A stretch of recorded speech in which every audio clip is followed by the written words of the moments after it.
Bonjour à tous, merci de nous retrouver pour ce troisième et dernier jour de l'événement Business Camp se lancer aux États-Unis. Alors le principe est le même, on va continuer de parler de vous donner tous ces conseils pour soit vous développer aux États-Unis si vous y êtes déjà, soit vous y lancer avec nos experts et puis nos invités. Cet après-midi, on a une séance qui sera consacrée cet après-midi heure de New York. Ça sera ce soir 18h heure de France, 15h heure de New York. Ça sera les erreurs à ne pas commettre. Et là, on recevra en interview avant la session expert, on recevra Mathieu Chabran, qui est le cofondateur de Tikeo Capital, un des fonds d'investissement vedettes en France, qui lui est installé, Mathieu, à New York, qui sera interviewé par Anne-Laure Mondoulet tout à l'heure.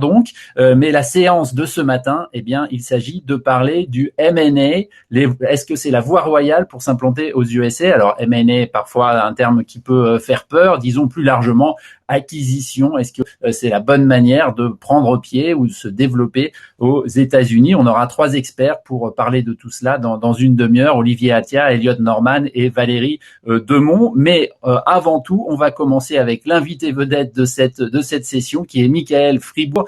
Merci beaucoup, Michael, de nous rejoindre. Vous êtes le CEO du groupe Chargeur, qui est évidemment un nom très connu en France, très ancien, 1872, je crois, la création du groupe Chargeur. C'est un groupe qui a eu plusieurs vies en France, et vous avez eu, vous aussi, d'une certaine manière, plusieurs vies professionnelles, puisque vous avez d'abord été haut fonctionnaire, et puis ensuite, vous avez pris un virage entrepreneurial en rachetant le groupe Chargeur à la famille Sédou il y a quelques années de cela. Le groupe, depuis, a énormément changé. Vous l'avez totalement transformé. On va en parler surtout sous l'angle américain, évidemment, puisque vous avez fait beaucoup d'acquisitions aux États-Unis. Vous vous êtes développé dans tous vos secteurs d'activité. Donc encore une fois, Michael, merci beaucoup d'être avec nous pour cette session. Je vous encourage tous à poser des questions si vous voulez le faire en commentaire. J'essaierai de les reprendre autant que possible, si le temps nous le permet, dans cette demi-heure d'interview. Le groupe est un peu sorti d'un certain anonymat où il était depuis plusieurs années. Michael Fribourg, c'est l'année dernière, en France en tout cas, pas forcément ici, mais en France, avec ce que vous avez fait en matière de équipement de protection. Lorsque la Covid est apparue, lorsque la pandémie est apparue, vous avez transformé une large partie de votre activité, en tout cas, pour commencer à produire des équipements de production plutôt des équipements de protection plutôt de haut de gamme. C'est quelque chose que vous avez fait en France et pas aux États-Unis. Alors, bonjour d'abord. Ouais, et félicitations d'avoir pris l'initiative d'organiser cet événement. Alors, le groupe Chargeur est un groupe qui est mondial, mais dont le premier pays commercial est dès à présent les États-Unis, en fait, qui représente un peu plus de 35% de notre activité directe et près de 40% de nos débouchés mondiaux. Notre siège est français. Et moi-même je vis en France, mais effectivement nous avons une empreinte américaine aujourd'hui qui est colossale. Vous l'avez dit, nous sommes un groupe diversifié dans plusieurs métiers qui vont du plastique au textile en passant par les contenus culturels, les médias. On est nous-mêmes propriétaires d'un titre qui s'appelle France-Amérique aux États-Unis et que vous connaissez bien. Et nous avons également des activités dans le champ sanitaire.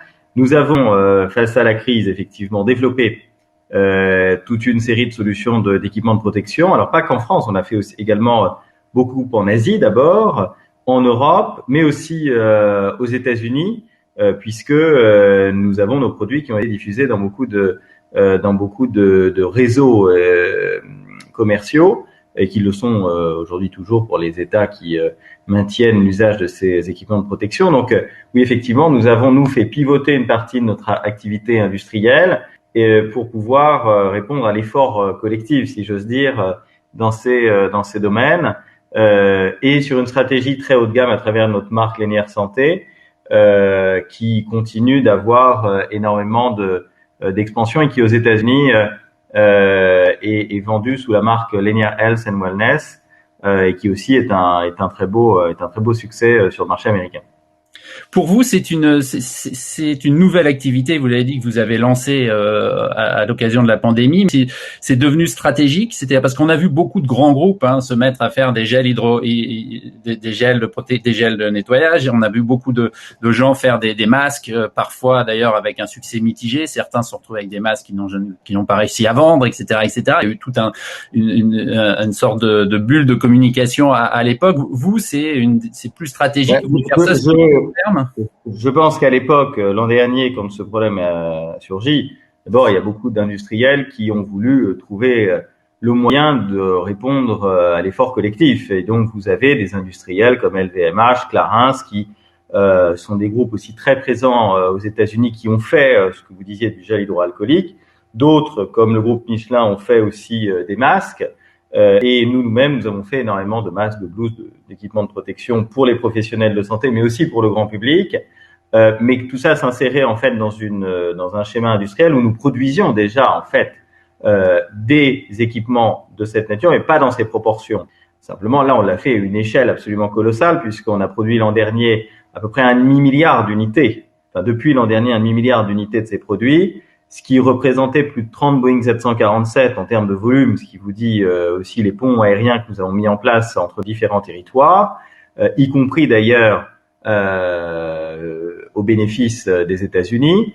Et nous, ça s'intègre dans notre stratégie métier autour de la santé, du bien-être et des soins. Et donc, nous avons isolé en fait une partie de nos activités textiles dédiées à la santé pour avoir notre pôle Charger Healthcare Solutions, qui est notre 5e pôle d'activité dans lequel nous-mêmes on a à la fois une stratégie de positionnement organique et puis une stratégie de croissance externe en Europe comme aux États-Unis. Donc cette crise a plutôt été un accélérateur, si j'ose dire, de cette stratégie qui nous a conduit à la fois à réorganiser un peu nos outils industriels, à organiser nos outils d'innovation et nos laboratoires d'innovation, parce que comme vous le disiez, on fait plutôt des produits haut de gamme pour certes les professionnels de santé, mais aussi pour les sportifs par exemple, ou pour les voyageurs, qui sont des publics qui encore pour pas mal de temps vont être soumis à l'usage des équipements de protection sanitaire. Et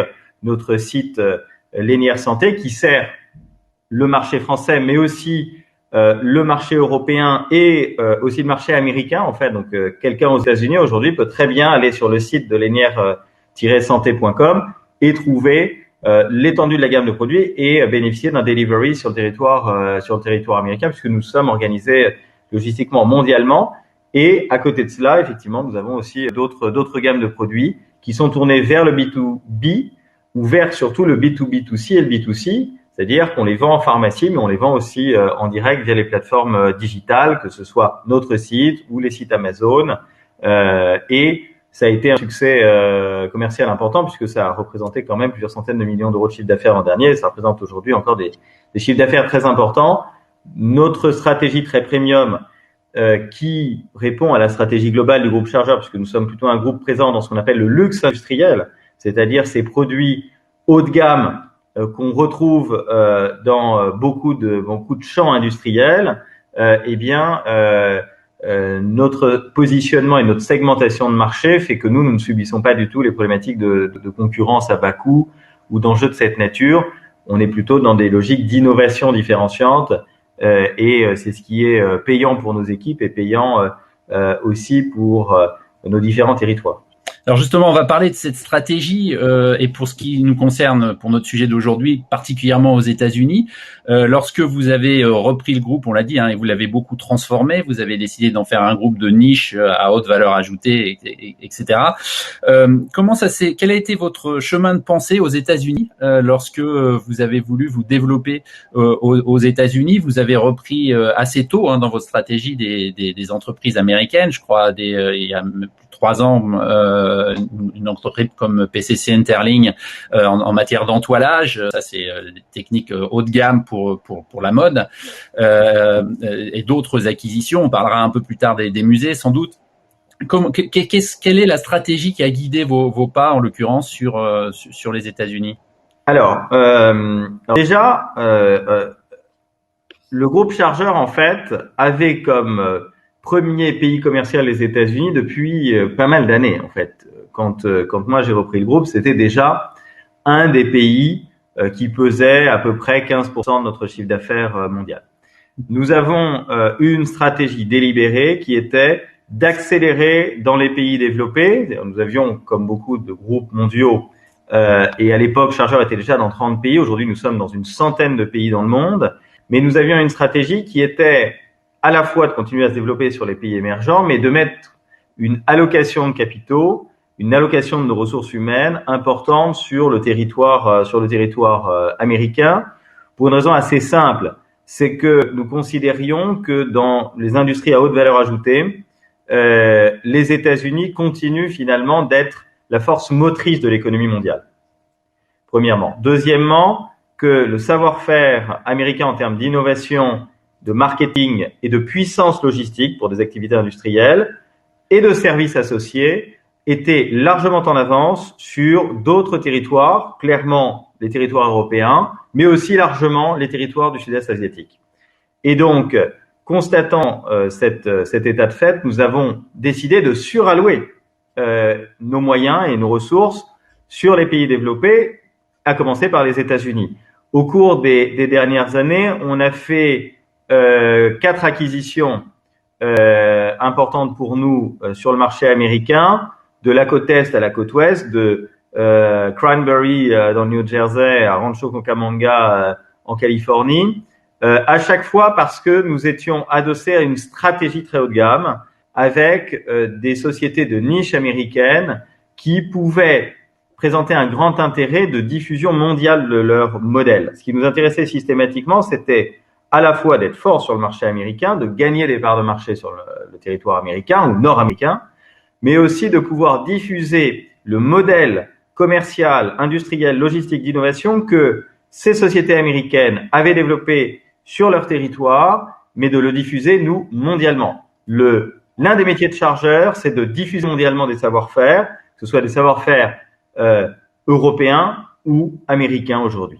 Et donc, c'est la raison pour laquelle nous avons d'abord cherché à identifier des cibles pertinentes dans nos marchés ou dans des nouveaux marchés aux États-Unis, que nous nous sommes organisés pour préparer leur acquisition, préparer leur intégration et que nous avons bien sûr ultérieurement à la fois acquises et on a pu, pour beaucoup d'entre elles déjà, diffuser leur modèle internationalement, ce qui a été un très grand soutien de notre croissance au cours des dernières années.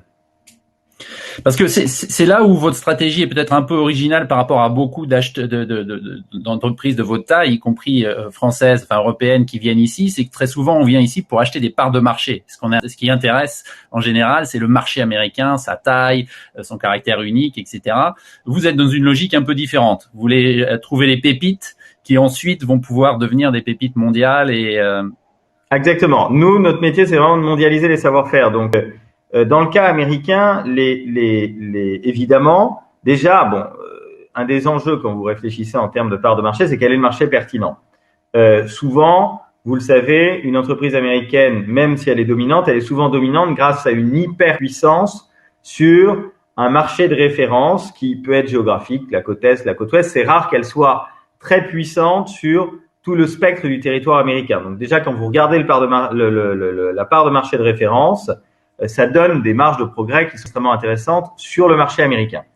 La raison pour laquelle souvent ces sociétés ne sont pas présentes sur tout le territoire américain de façon aussi puissante ou uniforme, c'est pour des raisons humaines ou d'organisation humaine ou d'histoire. Donc déjà, ça c'est un premier facteur d'opportunité. Mais nous, systématiquement, nous demandons, est-ce que cette société peut en prime offrir une opportunité de modèle pour nos clients hors du territoire américain et aussi souvent d'ailleurs une opportunité de modèle pour le territoire asiatique en particulier et sud-est asiatique en particulier. Donc nous avons au cours des dernières années fait ces acquisitions toujours avec ce même filtre d'analyse et à chaque fois on a eu la démonstration que oui, il y avait un véritable potentiel d'internationalisation de ces PME. Souvent on pense évidemment accès au marché américain. Les Américains eux-mêmes, avant de sortir du territoire américain qui est extrêmement vaste, se posent beaucoup de questions. Et généralement, quand une affaire américaine marche très bien, qu'elle est familiale, par exemple, ou même si elle est détenue par des investisseurs financiers ou du private equity, avant de franchir le pas ou de franchir un océan, ils vont y réfléchir à plusieurs reprises, d'autant que le marché européen est complexe, il est fragmenté avec des règles pays par pays. Donc, vu des États-Unis, le marché unique, ça n'existe pas. En réalité, le marché unique européen n'existe pas. Pareil pour le marché sud-est asiatique ou les marchés du Golfe.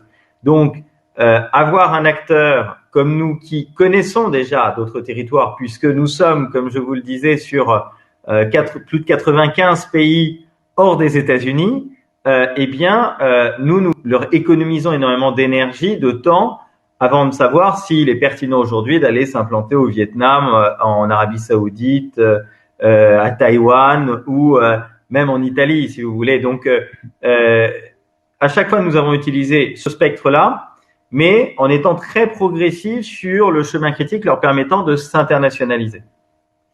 Alors, comment, de manière très concrète peut-être, est-ce que vous pouvez nous prendre par la main et nous expliquer comment vous identifiez, vous avez, avec un de ces exemples, identifié les cibles, trouvé justement ces cibles pour vous. Peut-être qu'on peut parler notamment de ce secteur qui détonne un peu dans le groupe, qui est celui des musées, de la muséographie, de la conception, du design pour musées. Il ne détonne pas, il est extrêmement rentable. Oui, mais qui détonne dans le sens où on parle, pour le reste, vous traitez plutôt des matériaux, vous êtes dans l'industrie, vous fabriquez des matériaux, certes de haut de gamme, certes, voilà. Mais il se trouve que vous avez cette activité, que vous le dites, très rentable, qui est nouvelle et que vous avez développée considérablement, et vous l'avez fait notamment par acquisition et notamment aux États-Unis. Donc, est-ce que vous pouvez nous guider un peu là aussi sur la façon dont les choses se sont faites et comment vous identifiez ces cibles et Alors, nous, on a une stratégie générale au sein du groupe qui est une stratégie mondiale pour identifier des cibles. Il est très rare, voire il n'arrive jamais que, en fait, les cibles soient le fruit d'un apport par des banquiers d'affaires. Et ce qui ne veut pas dire qu'il n'y a pas des très bonnes idées. Généralement, en fait, nous, une fois qu'on a identifié une cible, on va prendre un banquier d'affaires dont on jugera qu'il est approprié à l'acquisition de cette cible. C'est plutôt dans ce sens-là que ça fonctionne. Pour une raison extrêmement simple, c'est que pour identifier des cibles, et ça concerne tous nos métiers, nos 5 métiers, vous avez dit qu'on est un groupe diversifié, ce qui est tout à fait juste, nous avons en fait une méthodologie qui est très simple, c'est qu'en fait, on va discuter avec nos clients. En fait, nos banquiers d'affaires sont nos clients. C'est-à-dire qu'on va discuter avec nos clients ou avec des prospects, on leur demande qui sont les acteurs de référence sur un territoire. Nous appliquons exactement la même méthode qu'on soit au Japon, aux États-Unis, en Italie, en Suède ou partout dans le monde, ou en Argentine ou en Uruguay. C'est la même méthode. Nous allons voir en fait nos clients. Nous leur demandons qui sont les acteurs qui leur semblent aujourd'hui les plus innovants sur différents territoires, les produits, les services, la logistique, le packaging. On pratique ce qu'on appelle cette market intelligence pour essayer de comprendre ce que des acteurs établis ou en progrès font que nous ne faisons pas. Et nous nous posons ensuite la question qui est, est-ce que nous, on peut le faire nous-mêmes? Et combien de temps ça met? Et en fonction de la réponse, on va ou pas voir les propriétaires de ces sociétés cibles en disant, on a entendu parler de vous, soit parce qu'on les connaît de notoriété, parce que nos propres aussi commerciaux les connaissent bien et les voient sur le terrain, soit parce que justement nous sommes allés voir des clients, nous sommes allés voir des prospects. Nous posons toujours la question à des clients ou prospects, avec qui travaillez-vous et pourquoi aimez-vous travailler avec eux, en dehors de nous bien sûr. Et ça, c'est le premier moteur, parce que déjà, ça nous donne en fait une analyse client sur ces cibles qui est extrêmement intéressante. Une fois que nous les avons identifiées, selon le profil de ces différentes sociétés, souvent ce sont des sociétés familiales. Dans notre cas, on a eu des cas où c'était des private equity, mais c'est souvent quand même des entreprises familiales. On essaie de comprendre quel est leur environnement culturel, ce qui est aussi un facteur de grande compréhension, notamment sur le territoire américain, mais ça vaut pour beaucoup de territoires, de leur insertion dans leur communauté. Ce qui est très marquant aux États-Unis, c'est que les entreprises sont souvent très insérées dans leur communauté, évidemment sectorielle, mais aussi territoriale, culturelle. Et si on ne comprend pas cela, en fait, on ne comprend pas ce qui surdétermine ou permet de faire la différence aussi d'enracinement de ces sociétés dans leur métier.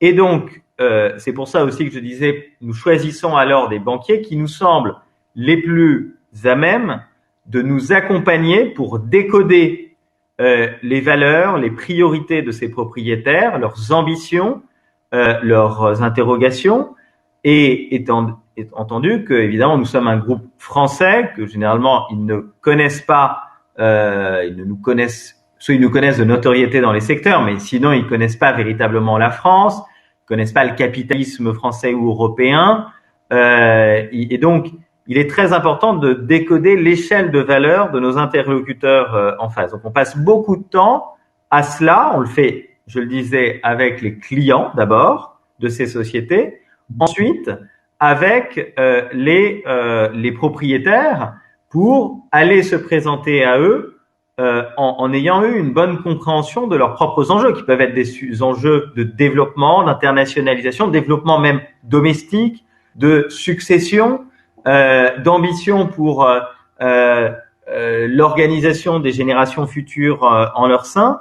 Et là, du coup, ça nous permet d'avoir à la fois une discussion intéressante avec eux, mais évidemment, le jour où on les acquiert, c'est aussi il y a un effet très bénéfique du côté des clients, parce que ça montre aussi à nos clients ou à nos prospects que nous les avons écoutés, que nous les avons entendus, que nous avons eu la modestie de reconnaître que nous pouvions être plus faibles sur certaines approches ou sur certains segments, et que dans le désir de mieux les servir, on va même jusqu'à acquérir des cibles.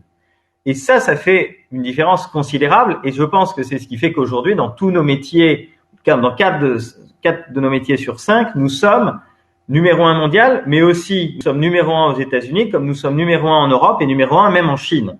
Et donc, c'est un soin, nous sommes obsédés par les clients, et donc on essaie toujours de se dire, ok, qu'est-ce qui peut être apporté? Donc ça, c'est véritablement une méthodologie qui en plus n'est pas extrêmement coûteuse, puisque comme je le disais, nos premiers banquiers d'affaires sont nos clients, c'est eux qui nous apportent des idées, c'est en les écoutant, c'est un voice of customers, et ça fait une différence considérable évidemment dans toute la chaîne de discussion ensuite, parce que si nous disons à des cibles, nous avons entendu parler de vous parce que nous vous connaissons sur le secteur, mais aussi des clients ont souligné que vous aviez tel et tel atout, et que nous aujourd'hui nous ne les avons pas, mais que nous en avons d'autres qui peuvent être complémentaires des vôtres. Là, on a une discussion d'affaires qui devient extrêmement pertinente et minutieuse, et qui ne se résume pas à une transaction, ce qui est un autre aspect, qui est acquérir, faire des acquisitions aux États-Unis, c'est bien. Les États-Unis sont un marché où il y a énormément de capitaux, où les valorisations peuvent atteindre des sommets. Or, nous sommes un groupe familial dont je suis l'actionnaire de référence, et donc aussi nous avons nous-mêmes un souci. Nous sommes aussi un groupe coté, nous avons un souci évidemment très scrupuleux de chaque euro, chaque dollar qui est dépensé. Et donc, il faut que nous soyons capables d'offrir des prix qui sont attractifs, et nous payons toujours le fair price de ce que nous achetons, mais d'apporter des choses en plus qui ont de la valeur pour nos contreparties.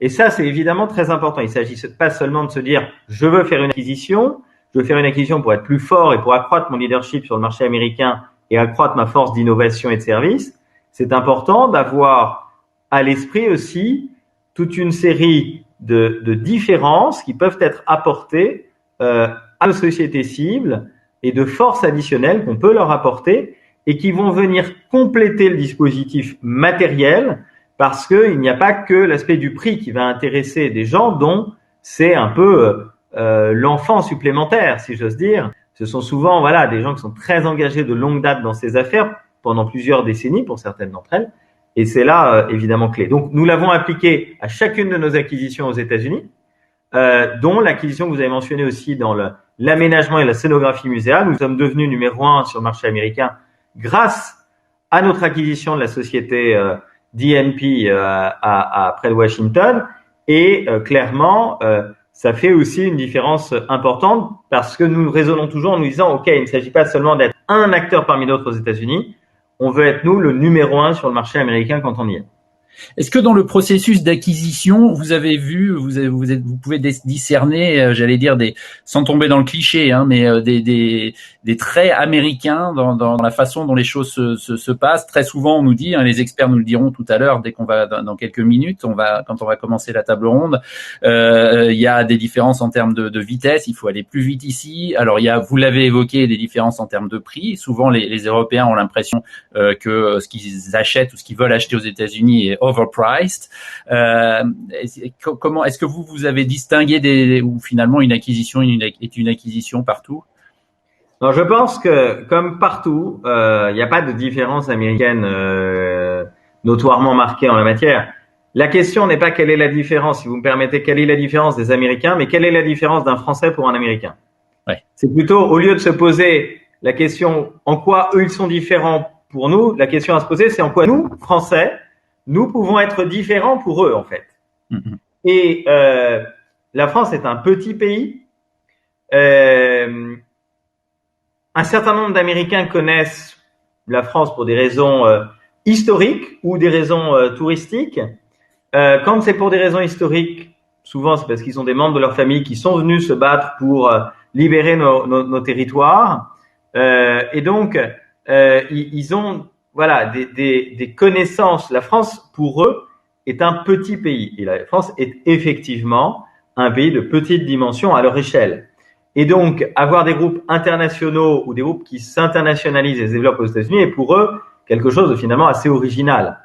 La question fondamentale qu'ils se posent, c'est quoi le modèle du management français? Est-ce que ils se demandent très concrètement, est-ce qu'ils vont devoir plonger dans un reporting bureaucratique, par exemple? Ils ont une vision de la France qui est assez bureaucratique et à raison. Ils vont se demander, est-ce que les Français vont mettre un management français pour superviser l'affaire aux États-Unis? Nous, par exemple, nous avons une stratégie qui est de ne jamais d'ailleurs mettre de manager français pour superviser une affaire aux États-Unis. Nous faisons confiance à des Américains. Nous embauchons, si c'est nécessaire, des Américains, mais nous ne mettons pas de Français parce que, encore une fois, l'Américain qui a été dans son univers culturel et qui a développé son portefeuille client de longue date aux États-Unis, il a un portefeuille client où les clients, ils veulent voir des Américains. Ils n'ont pas envie de voir un Français. Et donc, il faut comprendre ces subtilités-là. Ça pour moi, c'est un point très important. Bien saisir quelles sont les interrogations qu'un Américain a en tête quand un Français vient le voir pour investir chez lui ou même racheter son affaire. Et il y a une immense question mark. Il ne faut pas le négliger. Et arriver comme ça, pour eux, un Français qui les approche est en fait d'abord naïf. Pour eux, voilà, qu'un Américain approche un Français, pour eux, c'est normal à la rigueur. Parce qu'ils ont une expansion, un universalisme, une stratégie de dominance mondiale qui est tout à fait logique. Qu'un Français vienne les voir, c'est plus incongru quand même dans leur esprit. Et ils se disent, mais il y a tellement de gens aux États-Unis qui pourraient venir me voir pour me racheter, pourquoi un Français? Bon, nous, la jonction que nous avons avec eux, c'est quand ils comprennent notre stratégie entrepreneuriale, parce que ça, c'est assez universel. Et donc, ce qui devient important, c'est de comprendre, premièrement, tout ce qui est spécifiquement domestique à la culture américaine. Je le disais, comprendre la communauté dans laquelle un dirigeant américain est inséré. Ça, c'est absolument critique. Comprendre qui il aime voir. Les banques avec lesquelles il travaille en disent long sur son insertion dans son territoire économique. Comprendre qui sont les profils de clients avec qui il aime travailler, avec qui il n'aime pas travailler, où il a cessé de travailler. C'est très intéressant aussi. Il y a des secteurs, des sous-secteurs où ils ont décidé de ne plus travailler avec eux parce qu'ils avaient eu de mauvaises expériences. Et là, c'est comprendre tout ce qui est spécifique aux États-Unis. Et une fois qu'on a compris ça, on peut partager alors ce qui devient universel en termes d'entrepreneuriat, d'interrogation sur le développement dans tel ou tel pays, de gestion à la fois de l'axe du temps et de l'axe de l'espace en termes de développement des affaires. Mmh. Ça devient un point qui, lui, est intéressant, mais il faut bien, voilà, la question n'est pas de se poser quel accent ils ont pour nous, mais quel accent nous on a pour eux. On a déjà dépassé la demi-heure qu'on avait prévue. Juste avant de se quitter, je voudrais quand même, en prolongement un peu de la réponse que vous venez de faire, poser une question sur la façon dont ça se passe après finalement. Parce qu'on sait, hein, les études montrent 70-80% d'échecs dans les fusions-acquisitions. Enfin, c'est des chiffres qui en général donnent le tournis, et c'est sans doute encore pire quand on parle d'intégration transatlantique, internationale. Quels sont peut-être un ou deux points qui sont cruciaux pour vous pour que les choses se passent bien? Est-ce que ça veut dire qu'il faut entièrement remettre les clés, par exemple, à des Américains, justement pour éviter, quand je dis les clés locales, hein, de la gestion totale sur le pays, pour éviter les problèmes interculturels que vous évoquiez tout à l'heure dans la phase d'achat, ou est-ce qu'il y a d'autres principes auxquels vous essayez d'adhérer en la matière? Bon, alors, d'abord, je pense que le succès des 6 premiers mois, donc de l'acquisition, des 6 premiers mois, en fait, se joue dans les 6 avant-premiers mois. Ouais. C'est-à-dire tout ce qui précède l'acquisition, toutes les interrogations qu'on s'est posées en termes d'organisation humaine.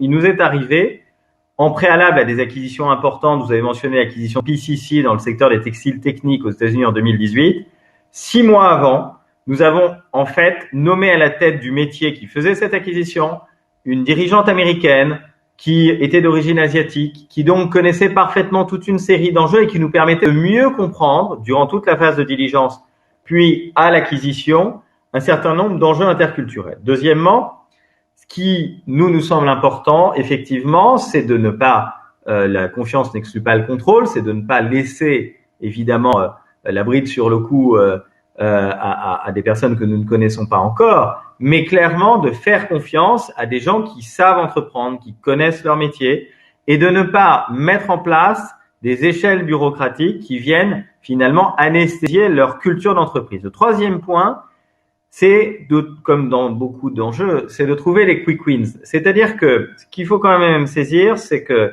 les affaires, c'est très sérieux aux États-Unis. Et donc, oui, avoir des grands plans sur la comète, de grandes ambitions internationales, de grands projets, de grandes opportunités commerciales qui peuvent être dans le temps mises en place, c'est bien. Mais pour eux, ce qu'ils vont regarder, c'est qu'est-ce qui peut être fait qui a un impact maintenant. Et demain. Et donc, il est très important de ne pas ouvrir plein de chantiers transformationnels et de plutôt se concentrer sur ce qui peut leur rendre service, ce qui peut leur faciliter la vie à court terme, plutôt qu'essayer tout de suite de les embarquer sur des grands projets très systémiques où ils vont pas se retrouver parce que eux, ils vont chercher surtout, d'abord évidemment à faire perdurer le goodwill qu'ils ont vendu en tout ou partie, mais aussi ils vont chercher plutôt à faire ce qu'ils savent bien faire. Et donc, il faut bien comprendre ça. Sinon, s'ils n'ont pas de savoir-faire distinctif, il faut surtout pas les acheter. Mais s'ils ont des savoir-faire distinctifs, il est essentiel de bien cerner ce qu'ils font avec talent et de ne pas les polluer et de faire très attention à ce que les équipes centrales, internationales ne viennent pas finalement leur rajouter des pesanteurs bureaucratiques qui sont leur hantise en somme. Et donc, il faut vraiment épouser leur pragmatisme des affaires en disant, voilà, soit on peut les aider sur leur territoire, faire des investissements qu'ils n'avaient pas osé faire des investissements humains, industriels, capacitaires, marketing, pour les aider à se développer là où ils sont forts, et donc de tirer vers le haut leurs forces plutôt que leur dire « mais nous sommes gros, vous êtes plus petits, on va vous apprendre à faire votre métier ». Parce que là, évidemment, c'est la première façon que ça échoue. Donc, il est très important de bien, c'est tout le travail finalement en amont de l'acquisition qui surdétermine ce qui se passera bien ou pas. Nous, c'est notre sentiment. Après, jusqu'à présent, on a toujours eu des succès, mais parce qu'on a fait un très lourd travail amont. Il y a un dernier point que je veux mentionner, notamment dans le champ de l'industrie.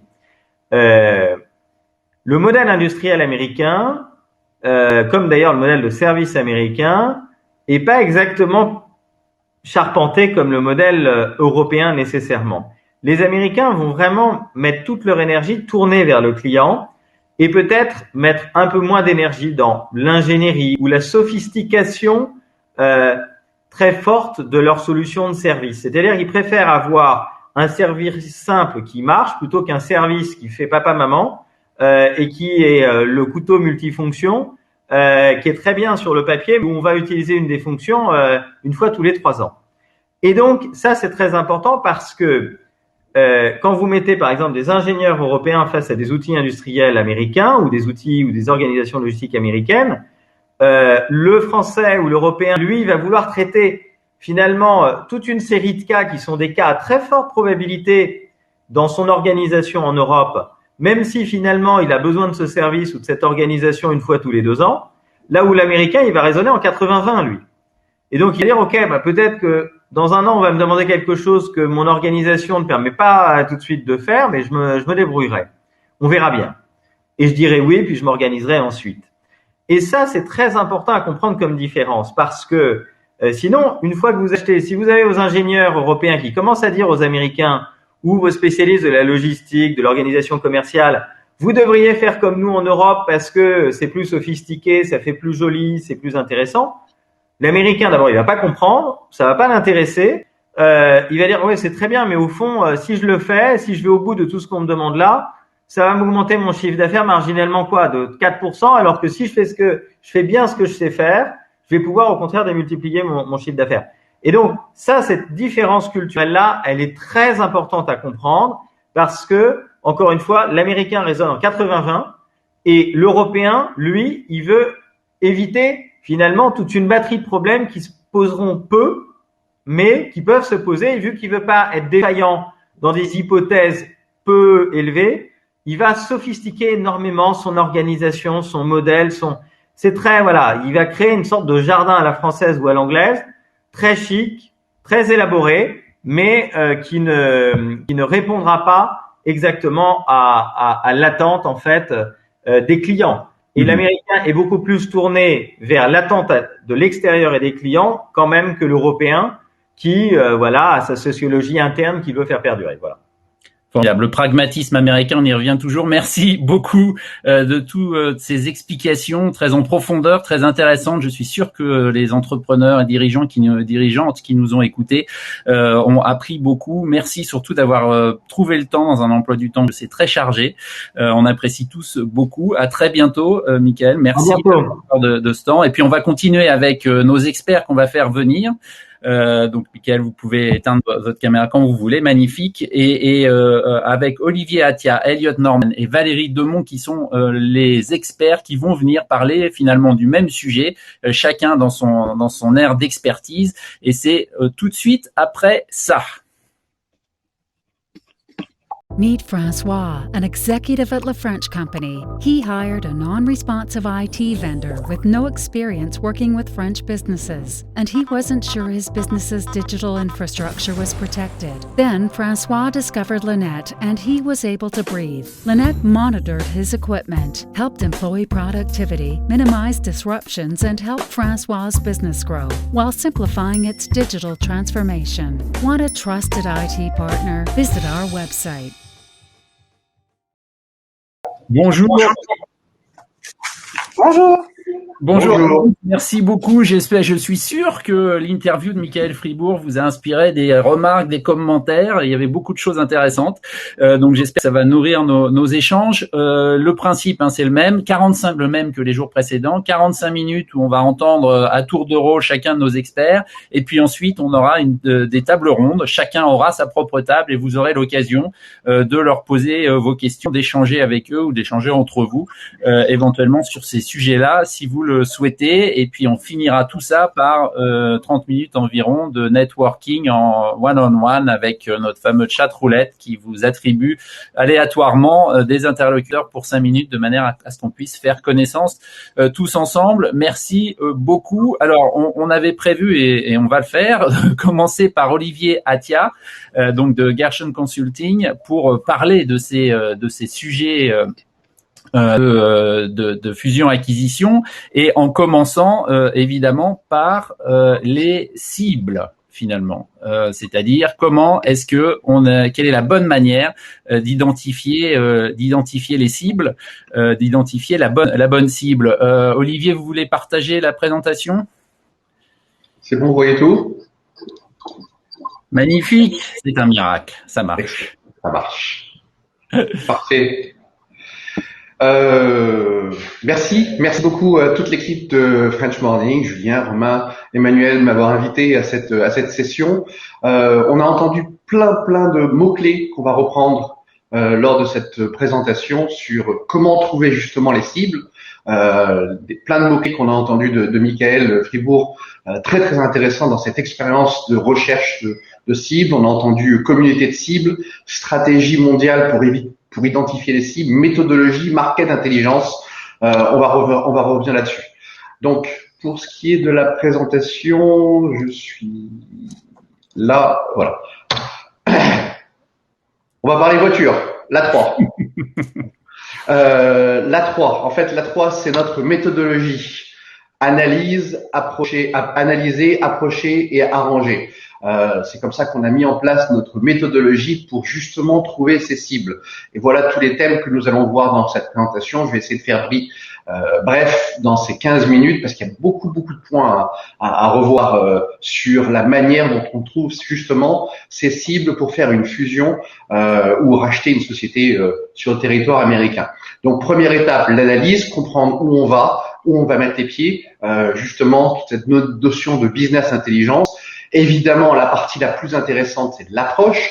Comment on va approcher ces cibles pour faire en sorte qu'elles entendent notre message et surtout le message de nos clients pour pouvoir faire en sorte qu'il y ait une transaction. Et donc ça, c'est l'arrangement, faire en sorte que la transaction se passe. Et on va rentrer un peu plus dans cette partie avec Elliot et Valérie qui sont plus sur la partie transactionnelle que sur la partie recherche de cibles. Première chose à retenir, c'est qu'il faut être patient. Une opération, même 3 étapes avec ces 20 et quelques étapes pour trouver les cibles et pour faire une transaction, c'est long. En général, c'est entre 9 et 12 mois. Les gens qui vont vous dire on peut faire ça en 3 ou 6 mois, c'est quasiment pas possible, sauf cas exceptionnel. Ça arrive, mais la plupart du temps, entre la partie de recherche, d'analyse, la partie d'approche et la partie de transactionnel, on parle entre 9 et 12 mois. Donc, il faut être patient, dire à votre board, on va racheter une société dans les 3 ou 6 mois, c'est pas vraiment une option. Première étape, l'analyse donc.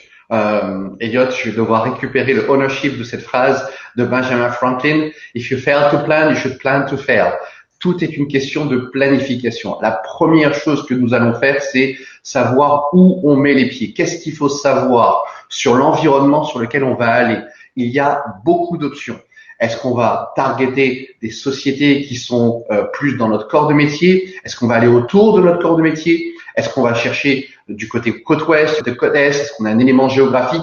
Quels sont les éléments politiques à connaître? Quels sont les éléments environnementaux à connaître? Les éléments commerciaux?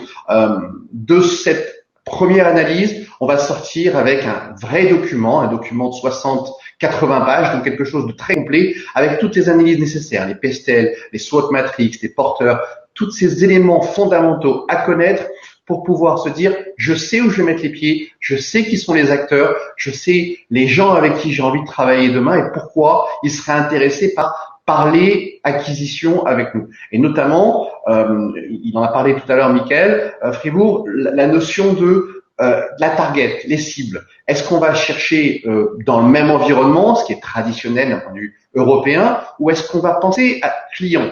Et c'est ce que j'ai beaucoup aimé dans ce qu'il a dit tout à l'heure, c'est que justement, quand on pense client, eh bien, on a une méthodologie un peu différente. C'est-à-dire que plutôt que faire un focus sur les sociétés qui font la même chose que nous, on va chercher des sociétés qui ont les mêmes clients que nous. Alors évidemment, on reste dans le même écosystème, dans la même catégorie de services. Nous, on fait un service ABC, nous veut dire nos clients, on fait un service ABC. Plutôt que chercher des sociétés qui font ABC aussi, on va chercher des sociétés qui font D ou CD, pour de cette manière avoir des clients qui sont en commun, sur lesquels on peut amener un service supplémentaire et grandir justement sur le territoire américain avec une connaissance industrielle.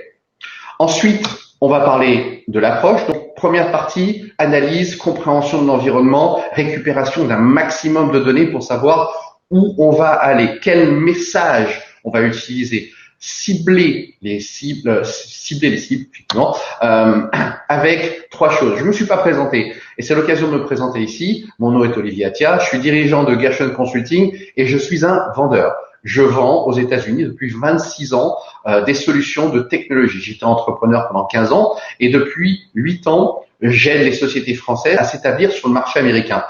Vendre des solutions, eh bien, c'est un peu la même chose. C'est un peu la même technique ici. On va utiliser toutes les techniques de vente, c'est-à-dire un bon message, des bons outils et des listings pour acheter des sociétés. Et c'est comme ça qu'on a développé cette offre de sourcing pour acquisition pour les sociétés françaises qui voulaient venir en faisant de la croissance externe sur le territoire américain, en utilisant en fait toutes les méthodes de vente que nous avons établies, mises en place pour nos clients qui veulent venir aux États-Unis, pour justement trouver des sociétés à racheter sur le territoire américain. Donc, première étape, les messages. Deuxième étape, les outils et ensuite les listings. Les messages sont fondamentaux. Pareil, comme dans la vente, en fait, on définit des messages très ciblés. Le but du jeu, c'est de savoir par rapport aux cibles qu'on va établir. Donc, on va créer des petits groupes de sociétés, des petits groupes de cibles. On va leur envoyer des messages très pertinents pour avoir une réaction. It's a numbers game, comme on dit. Donc, il y a énormément d'éléments, de figures, d'éléments de données à avoir. On va contacter beaucoup de monde au début pour pouvoir progressivement arriver à trouver les bonnes cibles et les gens avec qui on va travailler. Donc, de ce fait, on va targeter avec les bons messages et récupérer les bonnes cibles. C'est-à-dire qu'on va se dire, par rapport à l'information qu'on a obtenue lors de l'étude de marché, de l'étude préalable, quels sont les groupes sur lesquels on peut travailler. Donc, notamment utiliser des outils comme Sales Navigator, Zoom Info ou d'autres. Il y a énormément d'outils disponibles pour pouvoir créer des listings et chaque listing correspond à une campagne. Nous faisons en général une dizaine de campagnes pour pouvoir targeter justement ces cibles et leur envoyer un message. Là, en l'occurrence, on parle de trouver les CEO dans un domaine d'activité avec une taille spécifique et avec un niveau spécifique. De ce fait, on a ensuite une méthodologie pour les targeter. On parle d'account-based marketing. En vente, c'est exactement la même chose pour faire de l'acquisition.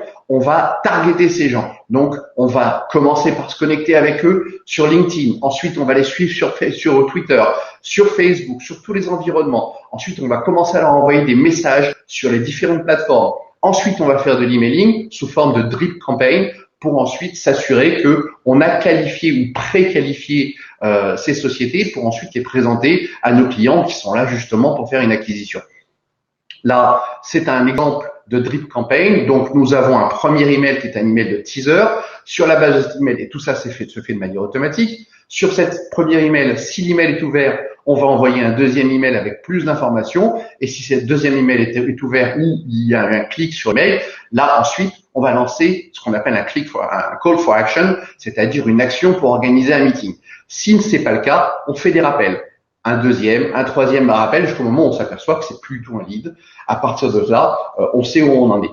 À partir du moment où on fait ce genre d'opération très ciblée, donc une campagne, 2000 personnes pour obtenir un message particulier. Donc nous savons, vous faites partie de ce groupe sur LinkedIn, nous faisons aussi partie de ce groupe, on aimerait bien vous parler, on est intéressé par votre société, on est dans la même industrie, ce serait bien qu'on discute. Assez rapidement, on parle de M&A parce qu'il ne faut pas perdre de temps. Nous sommes aux États-Unis.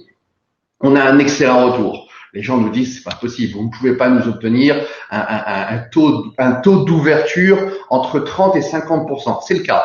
Nous sommes aujourd'hui sur un taux d'ouverture de nos campagnes entre 30 et 50%. Vous avez ici trois types de campagnes que nous avons fait. Donc, comme vous voyez, ici, on parle de nombre d'emails qui ont été validés. On est entre 1000 et 1500. Et le but du jeu, c'est d'avoir un maximum d'ouverture de nos emails pour pouvoir ensuite avoir ce fameux call for action pour obtenir les meetings. Je me suis amusé à faire des stats sur la dernière opération que nous avons mise en place pour l'un de nos clients. Là, vous allez voir donc combien d'emails. Ce que vous avez, c'est à droite, c'est le nombre d'étapes pour arriver à obtenir un deal. Donc, tout en bas, on a eu un deal et à gauche, vous avez les nombres qui vous expliquent que justement, 8284 emails envoyés pour à la fin avoir un deal. Évidemment, 2 sociétés shortlistées, 4 sociétés en discussion après avoir signé un NDA qui ont été qualifiées, donc 12 sociétés qualifiées par le client. Nous faisons la préqualification, donc nous contactons ces sociétés qui ont répondu à nos échanges d'emails automatiques pour s'assurer qu'on est bien en phase et qu'on va bien parler M&A. Et à partir de ce moment-là, on sait qu'on peut avancer et présenter ça aux clients. Un point fondamental, c'est vous. On va s'occuper de vous et vous rendre social selling active. C'est très très important dans notre industrie parce que, aux États-Unis, les Américains vont vous checker. À partir du moment où on va faire une présentation d'un CEO ou de VP USA, ils vont regarder votre page LinkedIn. Et donc le but du jeu, c'est de savoir quel est votre SSI.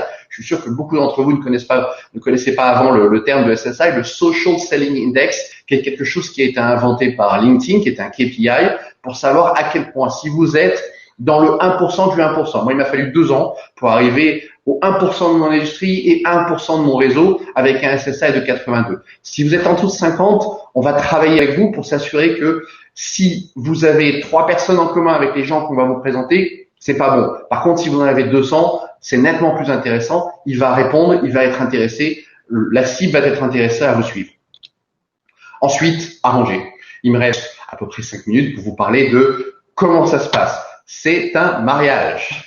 C'est un mariage. Et bien, donc, c'est comme pour un mariage. On va passer par les différentes étapes d'un mariage. On arrive, la première étape, on commence par flirter. Et ce qui est assez intéressant, c'est que justement, là, en ce moment, on est dans une phase avec un client où on va présenter les différents boards des sociétés sur lesquelles il va y avoir une transaction. On appelle cette partie Meet the Parents.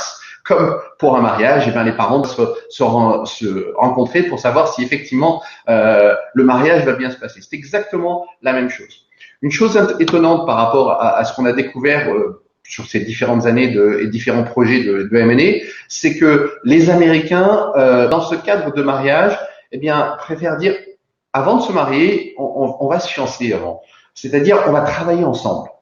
Faisons du business ensemble avant de parler M&A. On a très bien compris que vous êtes là pour faire une transaction, vous êtes là pour faire un rachat. Maintenant, et si on savait travailler ensemble, est-ce qu'on a des capacités à s'entendre? Est-ce qu'on parle le même langage d'un point de vue business? Donc, assez fréquemment, on se retrouve dans une situation où faisons une transaction ensemble. On est dans la même industrie, on a un moyen de travailler ensemble sur une opération et c'est un bon moyen de valider qu'on va savoir travailler ensemble. Ensuite, il y a ces véritables problèmes de la donnée, des informations que nous allons récupérer sur ces cibles.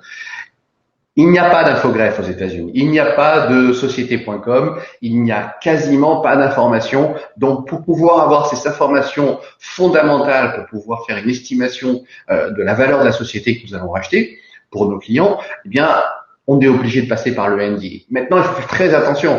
Le NDA, c'est des informations confidentielles. Et donc, si on parle avec 4 ou 5 sociétés qui sont dans le même écosystème et qui se connaissent potentiellement, sur lesquelles on va récupérer des données excessivement confidentielles, ça va être très très compliqué. Donc, on avance à l'aveugle pendant une certaine période, jusqu'au moment où on est obligé d'avoir ces données. Et là, on demande le NDA vraiment à la dernière étape pour s'assurer d'avoir toutes les données sur lesquelles on peut travailler et avoir une claire picture. Et ensuite, dans le cadre de la transaction, il y a un vrai souci sur est-ce qu'on parle le même langage en matière de valorisation. Olivier l'a dit hier, Olivier Dirian sur le recrutement, un salarié aux États-Unis coûte beaucoup plus cher qu'un salarié en France. Et bien, c'est exactement la même chose. Une société américaine coûte beaucoup plus cher qu'une société française. C'est comme ça. Les multiples sont différents. Si on a un multiple de 5 ou 3 EBITDA, on va être sur un multiple 8 ou 10 EBITDA sur le marché américain parce que le potentiel est plus important et parce que la société pense qu'elle peut sortir avec une meilleure valorisation que ce qu'on a estimé. Donc, si on parle rapidement, et ça c'est le dernier message que je voulais mettre en avant, c'est que il faut très rapidement parler argent, très rapidement se dire voilà de quoi on parle, voilà de quel type de valorisation nous cherchons, voilà le type de société sur lequel on peut travailler. On pense que c'est tant d'employés, tant de clients, tant de retour sur investissement, tant de d'EBITDA. À partir de ce moment-là, il n'y a pas d'erreur dans la mesure où on sait où on met les pieds, on sait que clairement il y a une chance de se sortir avec un succès. Et le dernier point, si je devais mettre en avant dans la présentation, un des éléments fondamentaux, c'est que société française, on vient, la plupart du temps, société française, eh bien, seeing is believing. Je vous assure, dernièrement, c'est un peu compliqué pendant cette période Covid, mais offrir un billet pour 2 personnes, le CEO et sa femme, pour venir en France et voir la structure française, pour voir comment ça marche, comment l'équipe fonctionne, et faire en sorte que ça dure 3-4 jours à Paris, et vendre donc du coup l'expérience française, l'expérience parisienne et la société française a beaucoup d'intérêt. C'est un outil à ne pas mettre de côté. Nous le mettons assez fréquemment en avant. On va pouvoir le refaire bientôt progressivement. En ce qui nous concerne, le but du jeu, c'est de pouvoir être aidé, et je mets en avant toutes les équipes de BPI France avec qui on travaille. Nous sommes agréés BPI France pour fournir des assurances prospection accompagnement. Donc, on peut utiliser cet accompagnement pour faire les études préalables. Et ensuite, on fait intervenir BPI France. On aime bien faire intervenir BPI France pour aider au financement de ces transactions. Un point important quand on a besoin de faire les cibles. Et enfin, nous sommes agréés Business France dans le cadre des chèques relance, pour justement aussi ici s'assurer qu'on sait où on va mettre les pieds dans le cadre de cette analyse préalable qui peut rentrer dans le cadre de l'analyse de Business France. Faciliter un deal, c'est une chose fondamentale. C'est la raison pour laquelle j'ai beaucoup appris personnellement. J'ai passé mon diplôme fédéral de médiateur pour pouvoir m'assurer de savoir faire des transactions entre les différentes sociétés. J'ai été prendre des cours à Harvard Business School sur la négociation pour m'assurer que, à la fin, sur cette dernière ligne droite, la transaction se fasse. Et le dernier mot, c'est une période de crise. C'est une période excessivement intéressante où il y a beaucoup d'opportunités en matière de transactions, en matière de M&A. Et comme disait Winston Churchill, quand il y a une crise, il faut pas la laisser de côté, il faut pouvoir la leverager, l'utiliser, et nous pensons que c'est une excellente période pour faire ce type d'opération. C'est mon code barre LinkedIn. Si vous voulez récupérer mon contact, vous pouvez le scanner, et je m'arrête sur cette présentation, sur ce dernier slide. Ok, on va laisser Ah bah voilà, elle est partie. De toute façon, les contacts, ils seront envoyés à tous nos participants par email. Donc vous pourrez continuer la conversation avec Olivier, et puis surtout vous pourrez la continuer dans quelques minutes, puisque à la fin de cette première de premier tour de nos experts, on aura des tables rondes où vous allez pouvoir discuter et poser vos questions plus directement à chacun de nos expertes dans quelques minutes. On va enchaîner avec Valérie au pied levé. Désolé, merci Valérie. Pas de problème, et Elliot, tu reviens quand tu veux. Donc bonjour à tous, je suis Valérie Demont, donc partenaire dans la pratique Corporate Securities de Sheppard Mullin, et merci encore à Emmanuel et l'équipe de French Morning. C'est vraiment un plaisir d'être avec vous ici aujourd'hui. Donc je suis française à l'origine, j'ai fait toutes mes études en France avant de venir aux États-Unis, et je suis installée à New York donc depuis 25 ans. Je pratique le droit américain, représentant essentiellement des sociétés françaises, mais aussi d'autres sociétés étrangères, européennes, asiatiques, qui viennent s'implanter aux États-Unis, ouvrir des filiales ou faire des acquisitions. Et je suis également la co-chair du French Desk de Sheppard Mullin. Et Sheppard Mullin étant un cabinet de 950 avocats, nous faisons partie du Am Law 50, donc les top 50 cabinets aux États-Unis. Nous pratiquons pratiquement tous les domaines du droit américain et sommes basés sur la côte Est et la côte Ouest des États-Unis. Voilà. Donc, je voulais vous parler un petit peu, next slide, Julien. On peut passer à la slide 4. Je voulais donc vous parler un petit peu des différences et des challenges sur le M&A aux États-Unis. Vous avez déjà un peu une vue du contexte pour le M&A américain. Si vous avez suivi un petit peu les tendances, l'année dernière, la fin de l'année a vu une activité énorme en matière de M&A. un nombre record de deals qui ont été faits à la sortie de la pandémie. Cette tendance continue en 2021, donc un nombre extraordinaire de deals, énormément d'acquéreurs potentiels avec du financement qui recherchent des cibles. Malheureusement, comme toujours, il y a des bonnes cibles et il y a des mauvaises cibles. Et donc, quand il y a des bonnes sociétés à acquérir, eh bien, il y a énormément d'intérêt, énormément d'acquéreurs qui sont lisses et énormément d'acquéreurs financiers en plus des acquéreurs stratégiques. Donc, ça nous donne un tableau extrêmement concurrentiel avec des processus de vente organisés par des banques qui sont extrêmement courants. Michael Fribourg a parlé un petit peu plus tôt des acquisitions avec des entreprises familiales. Alors, ces entreprises familiales, le dynamique d'acquisition est un petit peu différent de celui que je suis en train de décrire, mais il y a quand même beaucoup d'entreprises familiales qui jouent le même jeu que les private equity funds et autres vendeurs financiers qui, eux, n'hésitent pas à organiser des processus avec des banquiers pour vraiment avoir le plus grand nombre d'offres possibles au prix le plus élevé. Donc, nous sommes dans une situation vraiment de seller's market où les vendeurs sont rois en ce moment. Et qu'est-ce que ça veut dire pour vous quand vous êtes un acquéreur? Qu'est-ce que ça veut dire pour vous quand vous êtes un acquéreur français?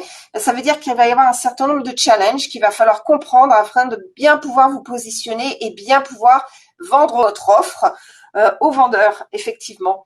Alors, en plus du prix dont nous allons parler un petit peu, il y a aussi des façons de positionner son offre qui vous rendent plus attrayant vis-à-vis des autres acquéreurs potentiels.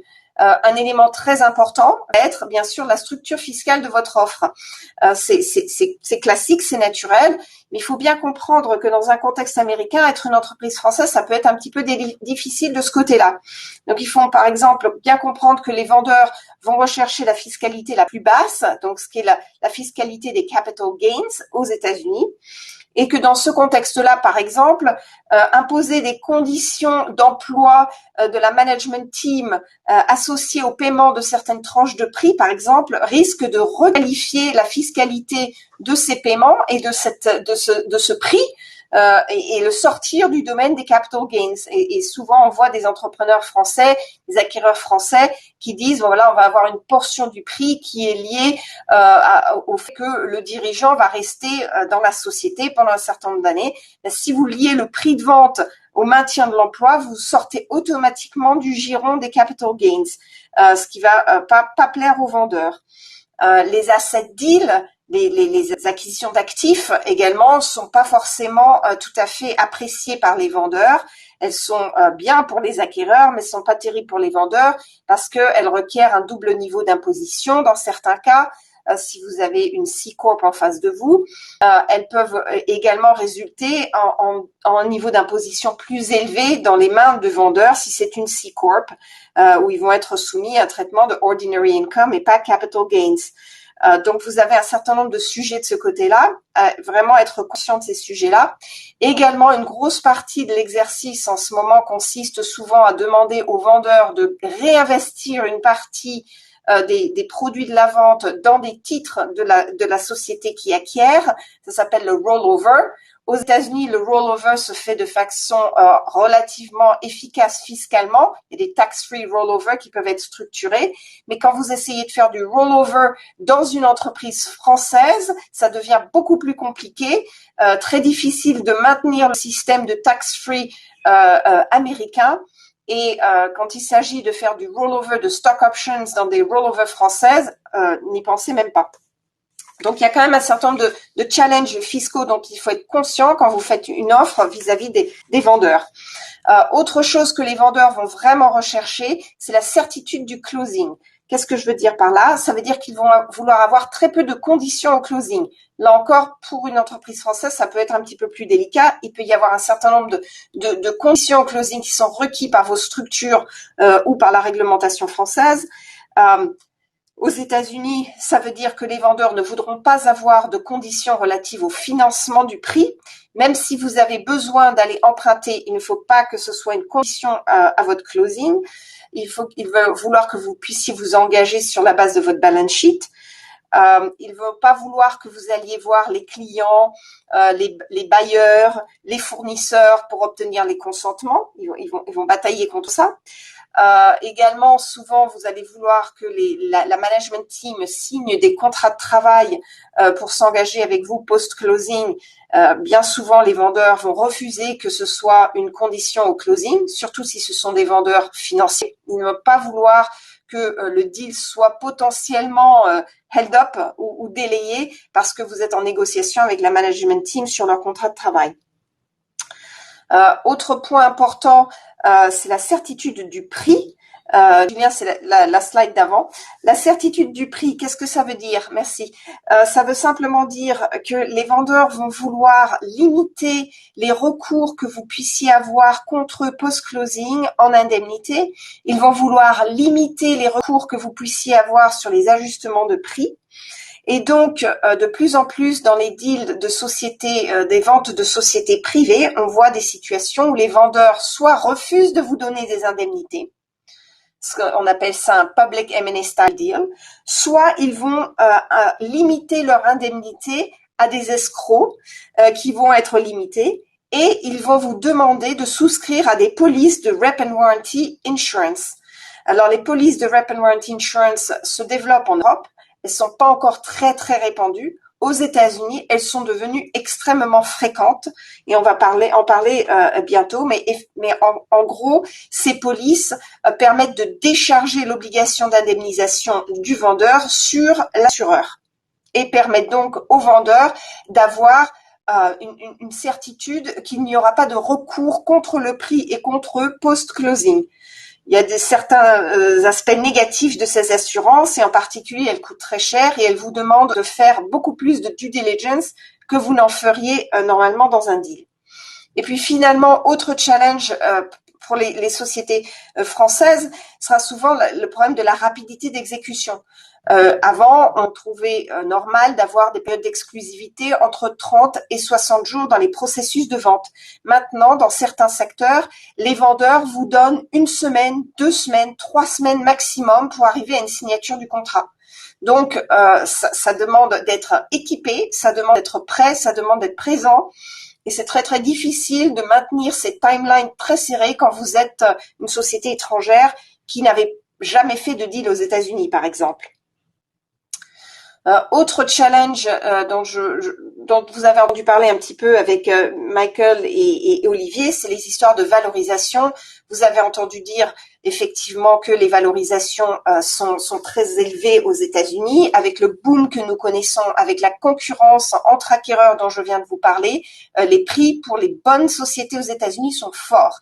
Et il y a des secteurs qui attirent des premium pricing, comme on dit, en particulier en ce moment, la tech, les sciences de la vie, le healthcare, les médias, communication. Dans ces secteurs-là, vous avez vraiment des prix forts, des valorisations fortes.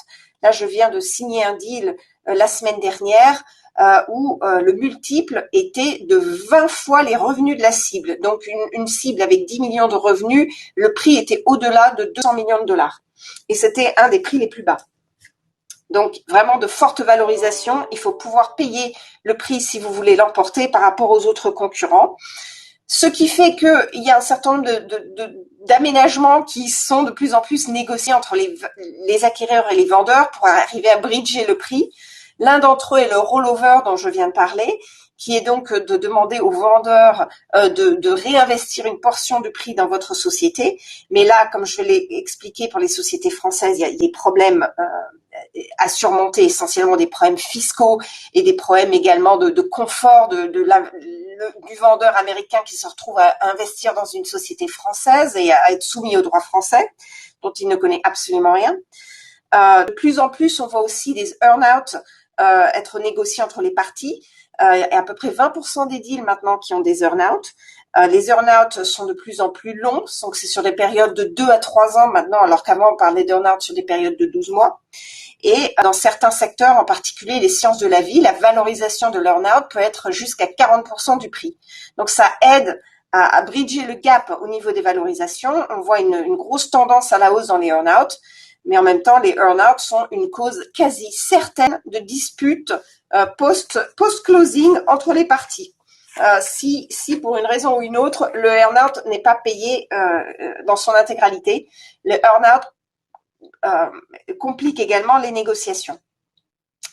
Sur la slide suivante, Julien, je veux parler rapidement de la timeline, donc pour reparler de la rapidité d'exécution.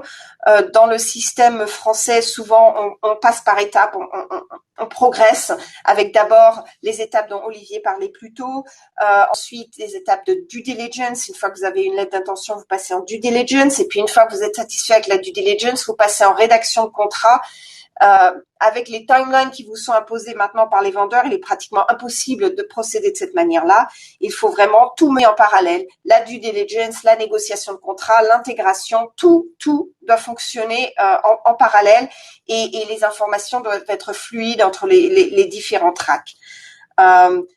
Les Français, de ce côté-là, ont un handicap supplémentaire, c'est qu'ils sont soumis à potentiellement la réglementation CFIUS qui régit certains investissements étrangers aux États-Unis. Traditionnellement, on assimile le CFIUS à une réglementation qui s'appliquerait à des investissements dans les domaines de la défense ou des infrastructures stratégiques du pays. Mais il faut que vous sachiez que la juridiction CFIUS a été énormément étendue, et elle s'applique maintenant aux deals majoritaires, mais également aux deals minoritaires, et elle s'applique surtout pour ceux qui sont dans la tech, aux deals, aux investissements dans les sociétés qui touchent et qui traitent des données personnelles des citoyens américains. Donc vraiment à garder ça en mémoire. Et si vous êtes soumis à la juridiction de CFIUS par rapport à d'autres bidders américains qui n'y sont pas soumis, vous serez très certainement soumis à un handicap énorme dans votre acquisition. Je pense qu'on arrive à la fin de mon temps, donc je ne vais pas trop m'attarder. Il y a d'autres challenges. Les Rapid Warranty Insurance, nous en avons parlé. La rémunération, rétention du management. Donc, je vous ai parlé rapidement des problèmes de rollover. Un autre souci au niveau des incentives qu'il vous faut mettre en place pour que la management team soit on board, qu'elle continue à faire du bon travail avec vous, c'est que si vous allez leur offrir un système d'incentive à la française, ils sont pas forcément adaptés à la fiscalité américaine. En particulier, les actions gratuites sont très populaires en France, et elles sont gratuites en France, elles ne sont absolument pas gratuites pour les Américains qui reçoivent ces actions et qui vont être soumis à de l'imposition et à l'obligation de payer le prix et la fair market value de ces actions, soit au moment de leur émission, soit au moment du vesting. Donc, des outils français qui ne sont pas forcément adaptés à l'incentivization des travailleurs américains. Je vais m'en arrêter là. Nous aurons le temps pour un Q&A plus tard et passer le micro donc à Emmanuel et à Elliot qui a son micro. Oui, j'espère. Il va nous rejoindre dans une seconde, j'espère. Elliot, merci beaucoup Valérie. Est-ce que Elliot est là? Oui. Est-ce que on entend Elliot? Oui, j'ai accepté le micro. Eh bien, on vous entend? Oui. C'est un miracle. Bonjour. Bonjour. OK, ça marche. Merci Valérie. Merci Emmanuel. Merci beaucoup. Et merci tout le monde.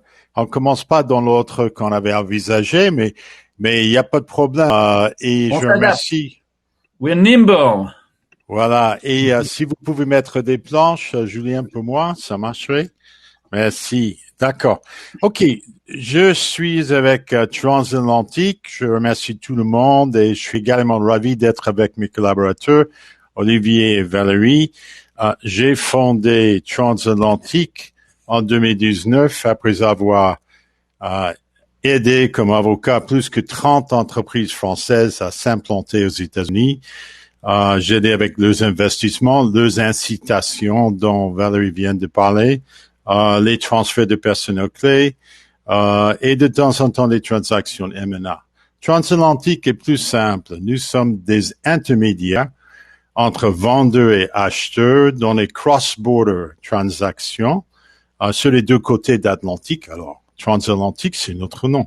Alors, nous sommes des matchmakers, comme on a vu avec les planches d'Olivier, et aussi des business brokers, des courtiers d'affaires. Alors, nous travaillons avec Olivier comme collaborateur pour la recherche de cibles aux États-Unis, et quand nous avons aidé une transaction, nous pouvons donner la transaction à un avocat comme Valérie qui, avec ses talents juridiques, peut boucler, on espère, la transaction. Nous sommes sell-side, nous sommes buy-side. Transactions petites, nous ne sommes pas Goldman Sachs. Alors, on parle des transactions de moins de 25 millions de dollars.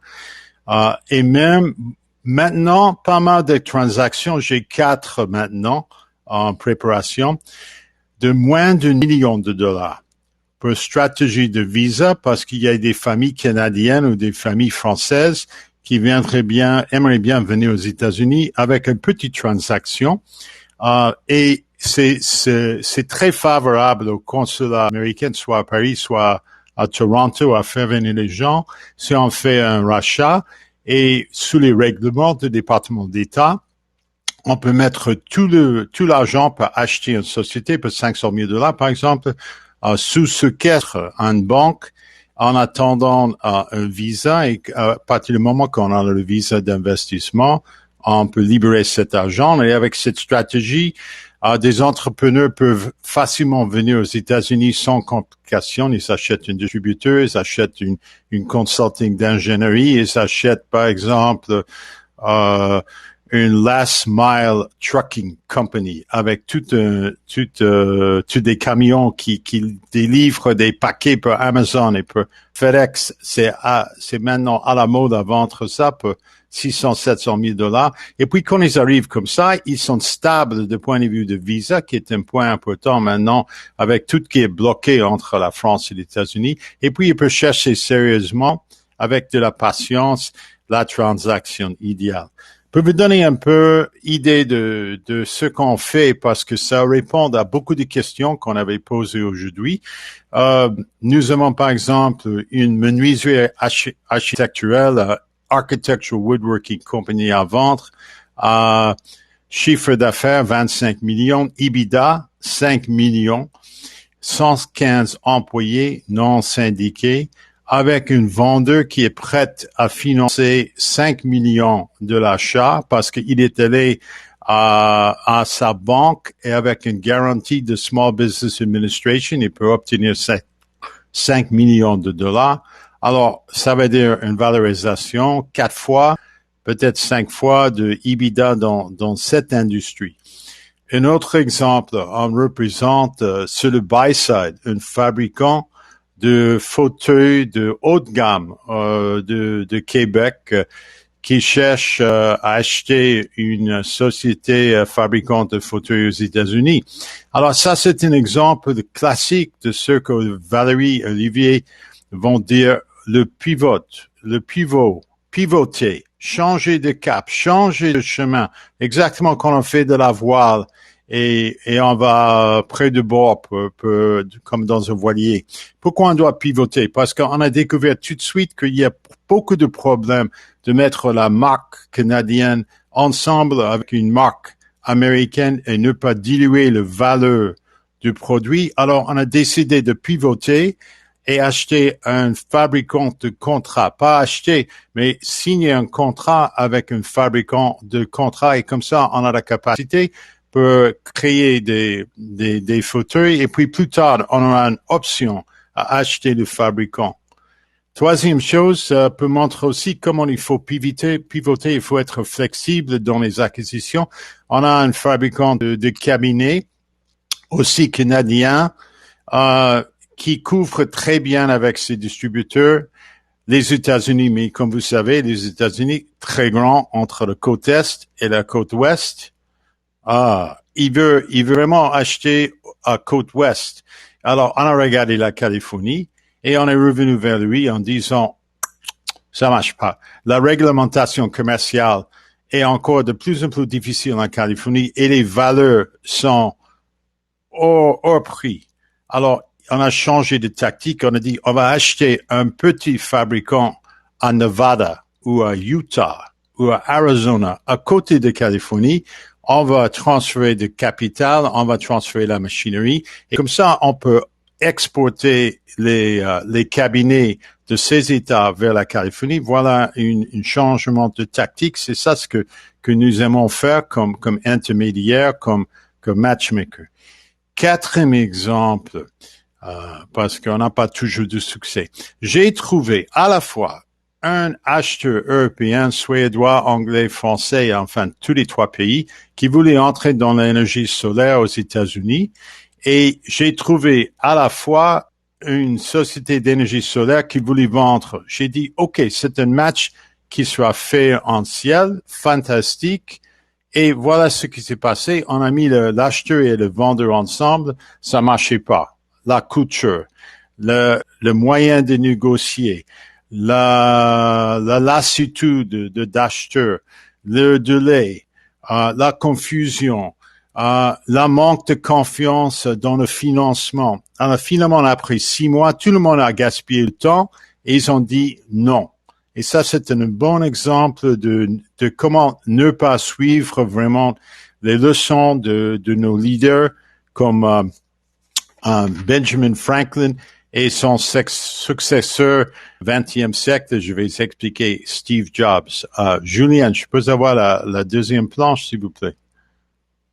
Voilà. Alors, comme Olivier a dit, si vous ne planifiez pas, vous prévoyez d'échouer. C'est pas vraiment une question de ne pas faire un plan, c'est ne pas faire un bon plan. Je pense que Benjamin Franklin ici était un peu trop strict. Si je peux avoir la 3e planche, s'il vous plaît. Voilà. Alors, si le M&A semble être la voie royale du succès, je dirais oui, mais il faut suivre l'exemple d'abord de Benjamin Franklin, qui était un génie comme entrepreneur, aussi un scientifique qui croyait dans l'inoculation contre la variole déjà dans le 18e siècle. Il porterait certainement un masque s'il vivait aujourd'hui. Et ces principes étaient les mêmes principes de Steve Jobs à Apple. C'est la persistance, la vision, la détermination, le planning et ce qui est plus important, c'est il faut passer tout de suite à l'action. Si Olivier minait l'information pour Benjamin Franklin ou pour Steve Jobs, ils allaient tout de suite saisir cette information et passer à l'action. C'est pas Steve Jobs ni Benjamin Franklin qui aimait patiner, hésiter, jusqu'au point qu'on va tomber dans le lac parce que la glace est trop mince. Alors, qu'est-ce que c'est qu'un bon plan?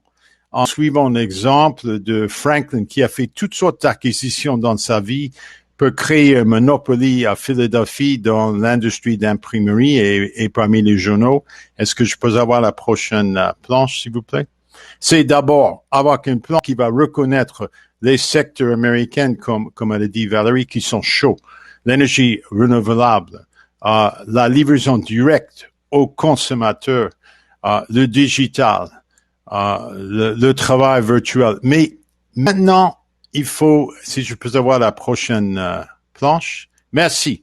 C'est maintenant, si vous avez un intermédiaire, un conseiller qui va vous aider avec des transactions, il faut donner un œil aux secteurs qui sont chauds, comme par exemple la rénovation de maisons. C'est énorme, cette industrie. Et c'est pas haute technologie, c'est simplement la demande. Et deuxièmement, ce que Biden fait, parce qu'on n'a jamais eu aux États-Unis et on n'a jamais vu en France une intervention si massive dans l'économie comme ce que Joe Biden fait et ce qu'il propose. Il dit concernant l'American Rescue Plan que ce n'est que le commencement. Avec son plan d'infrastructure, il va influencer les secteurs qui sont chauds ou qui sont pas chauds et il crée des banques vertes, il va créer des fonds d'investissement pour les small business. Alors, il faut pas perdre les opportunités que le gouvernement américain va créer. Si je peux passer à la prochaine. Alors, employer l'argent d'autres. Il faut pas aller plus loin que la France. Est-ce que vous êtes au courant du programme de BPI France qui s'appelle en anglais International Build-Up Fund. En français, c'est le Fonds International Build-Up.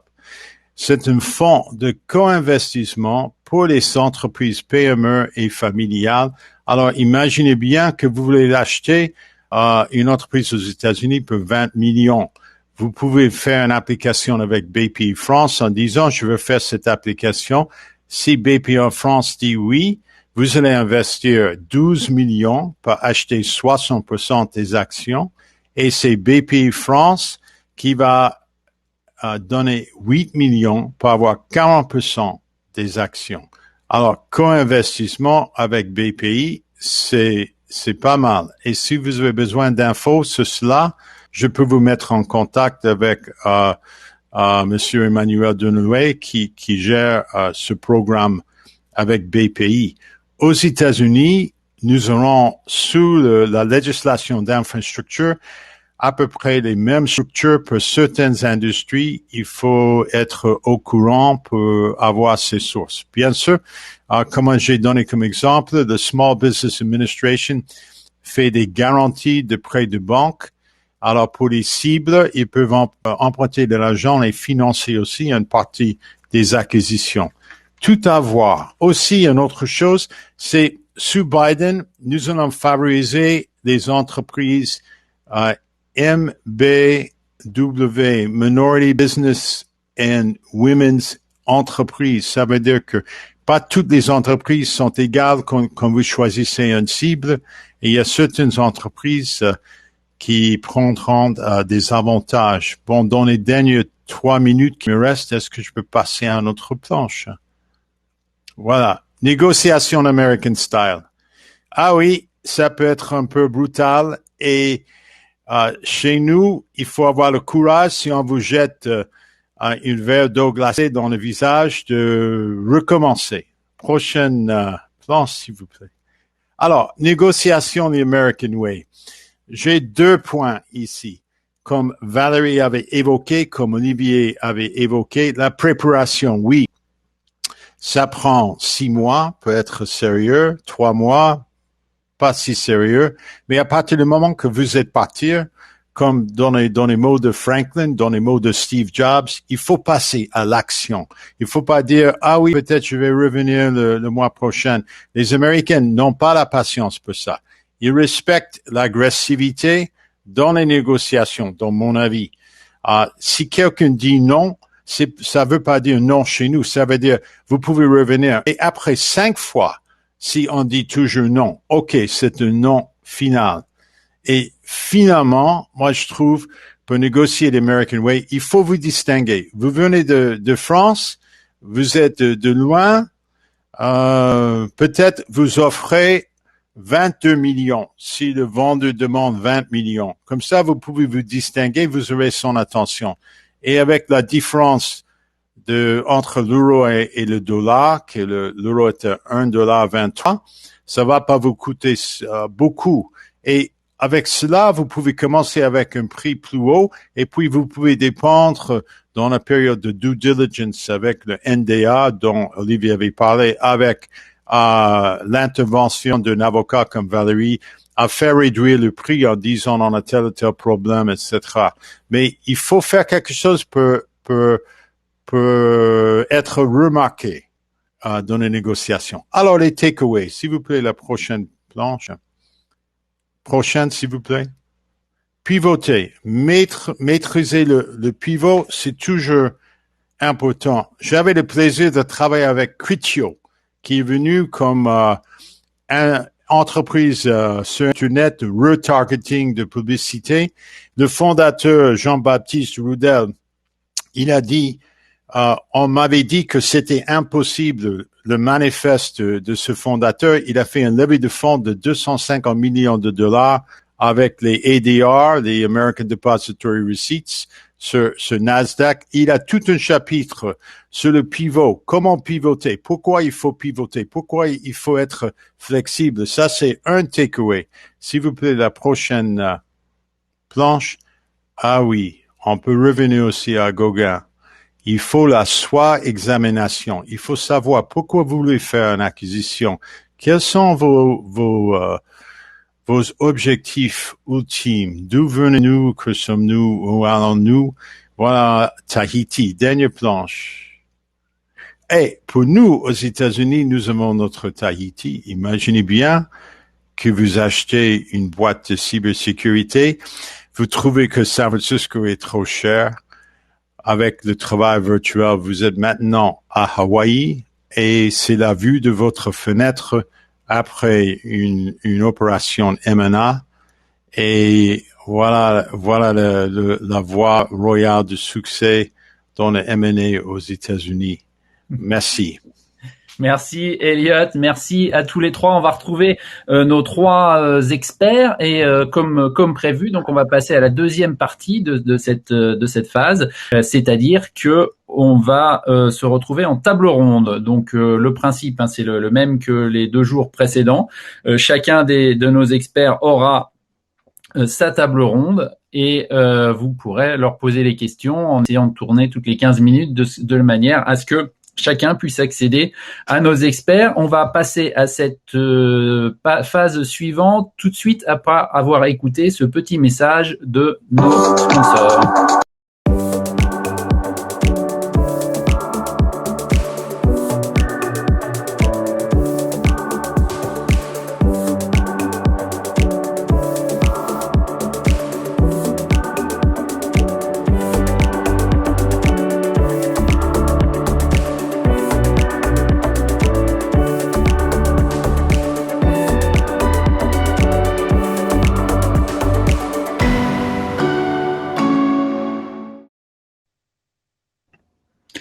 Et voilà, merci à EFX, un de nos 2 sponsors de cet événement, avec le net également. Merci à tous. Il va falloir, donc maintenant on va passer à la phase des tables rondes. Le principe, je vous le rappelle, vous allez pouvoir parler à la fois à Olivier Attia, à Elion Norman, à Valérie Demont de manière séparée. Chacun aura sa propre table et ensuite nous nous retrouverons tous ensemble pour la session de networking où là c'est du one-on-one avec notre système de chat roulette sur cette plateforme qui nous permet de manière aléatoire d'être matché avec quelqu'un pour lui parler pendant 5 minutes. Voilà, ça permettra à la fois éventuellement de parler à nos experts, mais aussi de parler entre nous de nos différents projets et de nos expériences en matière d'expansion américaine. Je pense qu'on va être prêt dans quelques secondes. Julien doit avoir préparé les tables.